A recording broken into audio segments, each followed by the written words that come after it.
منبر بيحكي باسم طائفته والحي اللي هو منه وبس. كيف بده يفرجيني مين لبنان؟ رجع على بيتك ابعت لي رابر يكون بيمثل كل اللبنانيين، يكون بيكره السبب اللي خلانا نكون هون، ما بيكره اللاجئين، وما يربحنا على الطالعة والنازلة جميلة انه فاتح بلاده للمحتاجين. وعلى السيرة، اللاجئ السوري بيدفع ايجار خيمته بلبنان، لو محلك قبل ما اشوف حالي ببلدي بحط راسي بالطين.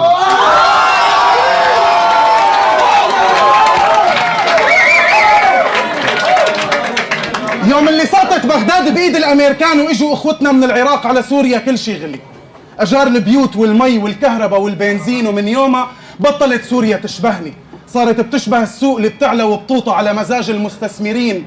فخلي الحريري يرجع الاراضي للناس، وبري يحل عن رمل البحر، وباسيل يحل عن رب النفط، وجنبلاط يوزع من ثروته شوي، والمئاتي يفتح بيوت راس بيروت قبل ما تقلي انه اللاجئين اخذوا لك شغلك. لانه وجود اللاجئين امن 12,000 وظيفة عمل للبنانيين، فعمليا اللاجئ هو اللي جاي يشغلك.